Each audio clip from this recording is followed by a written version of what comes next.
নানা অস্থিরতায় সময় পার করছেন উদ্যোক্তারা। পুরো বছর জুড়ে সক্ষমতার অর্ধেক উৎপাদন করতে পারেনি অধিকাংশ কারখানা। তাই আসছে বাজেটে জ্বালানি, কর্মসংস্থান, বিনিয়োগ পরিবেশ নিশ্চিতের পাশাপাশি শুল্কের চাপ কমানোর দাবি জানিয়েছেন ব্যবসায়ীরা। রাকিব আল জাবেদের রিপোর্টে বিস্তারিত।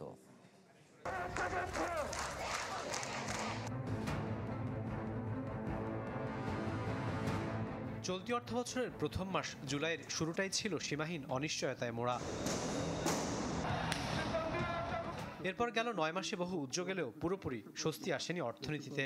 তারই মাঝে নতুন বাজেটের প্রস্তুতিতে অর্থ মন্ত্রণালয়। এফবিসিসিআইয়ের সাবেক সভাপতি মীর নাসির হোসেনের অভিজ্ঞতা ইতিবাচকভাবে সাড়া দেয়নি গেল এক বছরে। ফলে নতুন বিনিয়োগ তো দূরের কথা, চলমান অবস্থা ধরে রাখতেই লড়েছেন প্রতিনিয়ত। তাই নতুন বাজেটের প্রত্যাশা অন্তত নিশ্চিত হোক নিরবচ্ছিন্ন জ্বালানি সরবরাহ। বাজেটে একটা জিনিস আমরা চাই, জ্বালানি নিরাপত্তাটা যেন নিশ্চিত হয়। সেভাবে বাজেটের অ্যালোকেশন ঠিক করতে হবে, জ্বালানি খাতে করতে হবে, যাতে আমরা সময় মতো এলএনজিগুলি আনতে পারি। যেটা সরকার বলেছে যে তারা নতুন নতুন কূপ খনন করবে, এই ব্যাপারে সাফিসিয়েন্ট ফান্ড অ্যালোকেশন থাকা দরকার।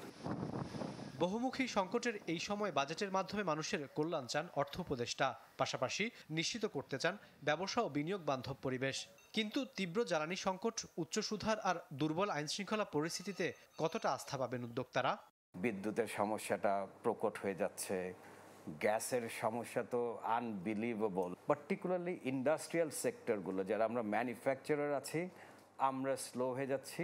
বাজেট আমাকে ওয়েট করতে হবে। কিছু কিছু জায়গায় আমি অলরেডি দেখছি যে কারেকশন করতে গিয়ে আবার ফের মিস্টেক হচ্ছে।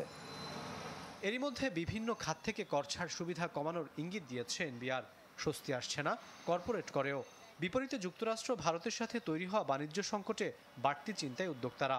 এমন অবস্থায় আরও অন্তত ৫ বছর নীতি সহায়তা অব্যাহত রাখার দাবি এই ব্যবসায়ীর। বর্তমানে যে ট্যাক্সেশন পলিসিটা রয়েছে, অনেকবার আমি বলেছি এটা কোনোভাবেই ব্যবসা বান্ধব না, বিনিয়োগ বান্ধব নয়। তো এটাকে ব্যবসা বান্ধব এবং বিনিয়োগ বান্ধব করার জন্য আমরা বলেছি, এবং সেখানে এই পলিসিটার মধ্যে বেশ কিছু বেআইনি আইন রয়ে গেছে। সেই বেআইনি আইনগুলি অপসারণের জন্য আমরা বলেছি। সম্প্রতি রাজস্ব খাতের টানাপোড়েনে অস্বস্তি তৈরি হয়েছে ব্যবসা বাণিজ্যে। বাজেটের আগেও তার যৌক্তিক সমাধান আশা করছেন উদ্যোক্তারা।